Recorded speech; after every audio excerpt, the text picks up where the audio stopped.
Dear Evan Hansen, we've been way too out of touch. Guys, welcome back, and today I'm giving you my DEH movie review. Let's get into it. I saw Dear Evan Hansen, and what are my thoughts? Is it as bad as the critics say? Yes. No, it's not. It's not. It's a very flawed movie adaptation. I would give it a solid 7 out of 10. I thought that the cinematography was kind of bland, but you got used to it. I thought Ben Platt was good as Evan.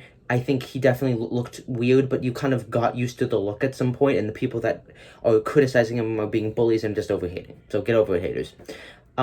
Do I think he's Oscar worthy or nominated? No, but I think that's just because the film version of Evan didn't work, because he kind of tried to do what he was doing on the stage and try to replicate that into film. Now, the next point that I'd like to make is that when he did subtle nuances, when we saw visually Evan's anxiety, when he was when the pills popped up and he was sweating, he was trying to eat them, or when he did this, these small little things that work in the film medium, and that when Ben went to those places, it worked so much better.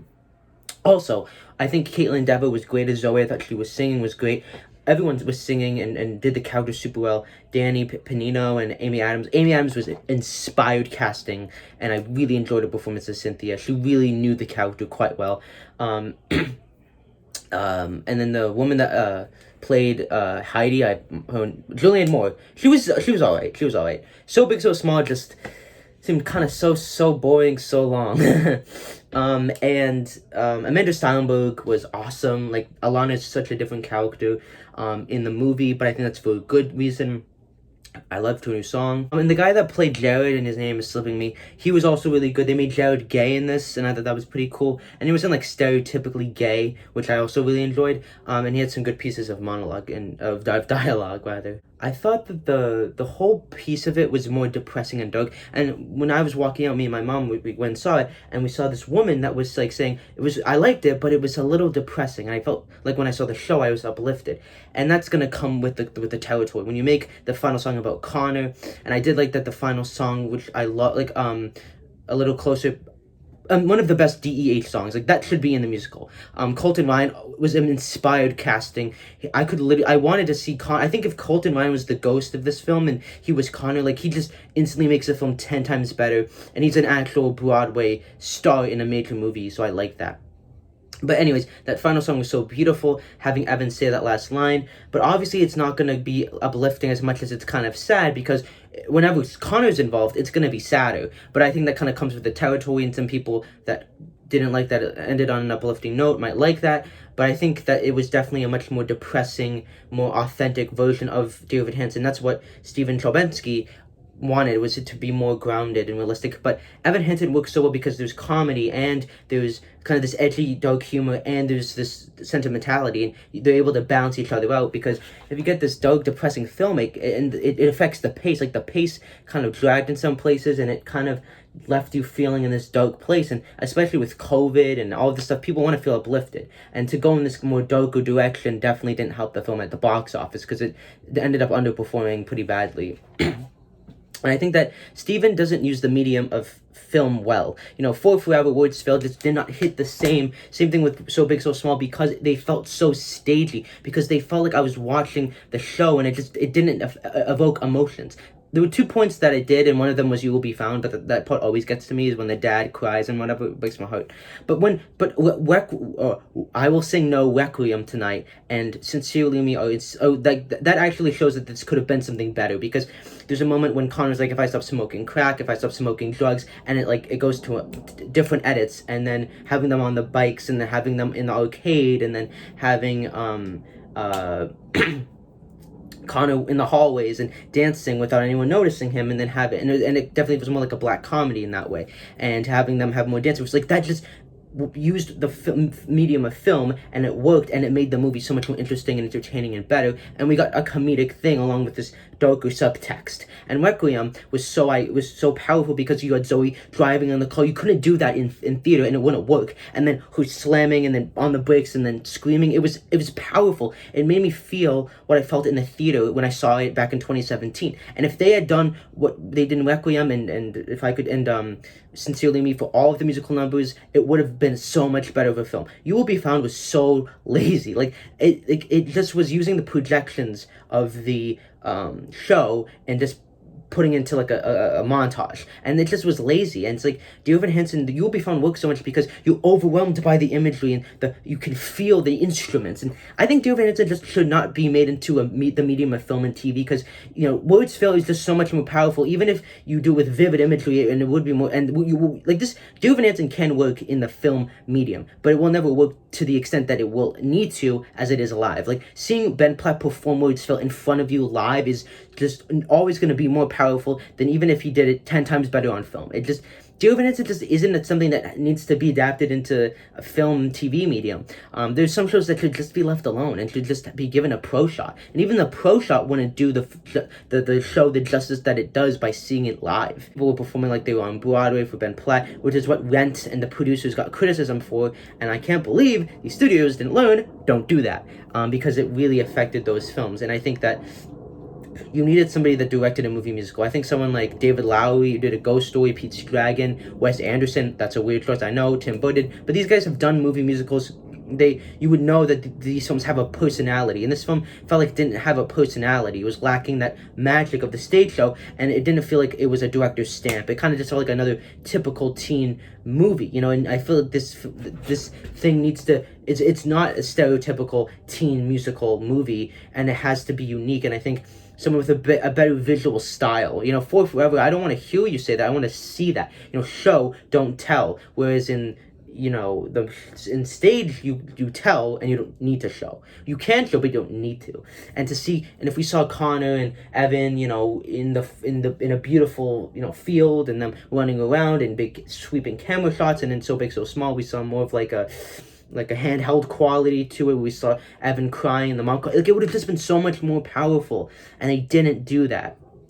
And so you just didn't feel the same way you did when you saw it on Broadway.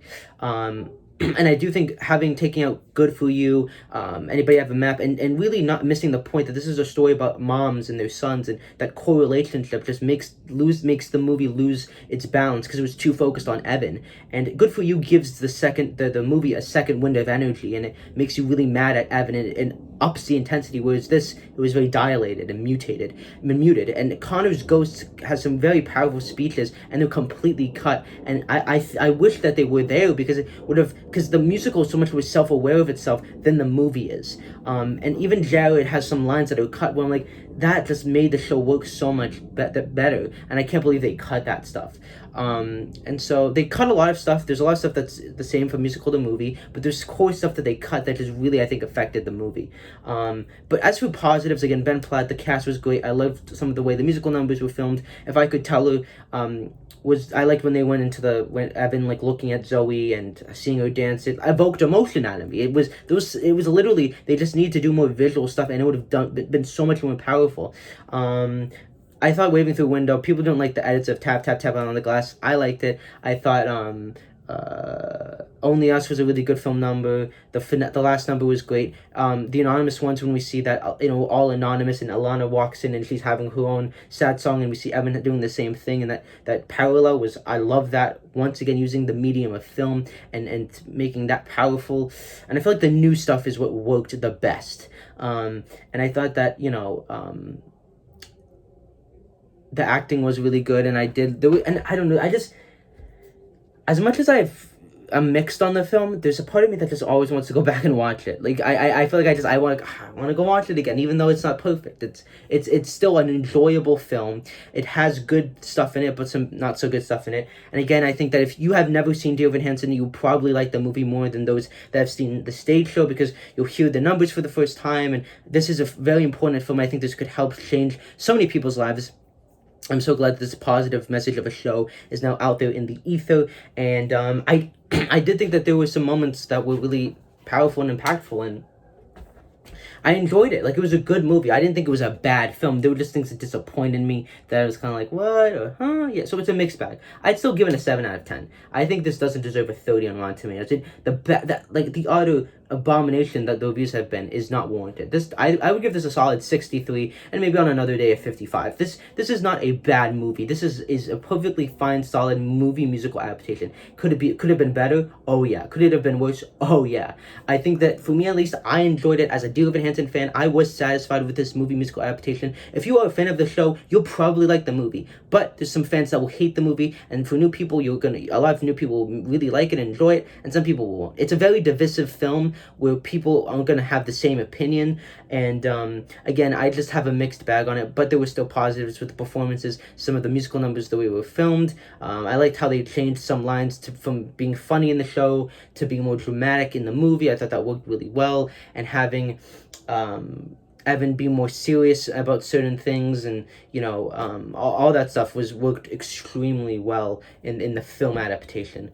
And I'm trying to think about if there's anything else, and again, I think that some of the new scenes that they added were really good as well. Like the new stuff that they added in I really enjoyed, like the new songs, some of the new scenes, the way that and the thing is they make it so that Evan isn't responsible for the Connor project, and you if you've seen my video essay, you'll know kind of the motivation behind why Evan does these things, and they were trying to reinforce the idea that the lies we tell ourselves, because Amy Adams, Cynthia, brushes off logic that Zoe gives and says all of this stuff, but in the stage production, it's Evan that does that. But I do like that they did that more, because it really gets that idea more into focus, but then the idea that Evan is doing this for pure reasons, which he is, kind of gets lessened, but it's the same effect.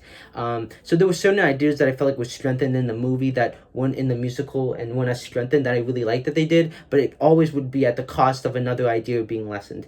So yeah, so I don't want to ramble for too long. Again, it might seem like I have a lot of problems with the movie, but I genuinely did enjoy it. It just was a mixed bag of a film, and it was something that there's a lot of stuff that I really enjoyed, but there's nothing that I hated about it. I would watch it again. I plan on watching this movie many more times and enjoying it, because it's Dear Evan Hansen, and I love the show, and everything Dear Evan Hansen does, from the book to the musical to any revival to the movie, I like it all, and but I don't think it will top the Body production. So yeah, that is my review. Make sure to like, sub, and comment, and I thank you guys for the support on the videos, and tell me what you guys think about Dear Evan Hansen, and if you have not seen it, what do you think, and do you think my review impacted you?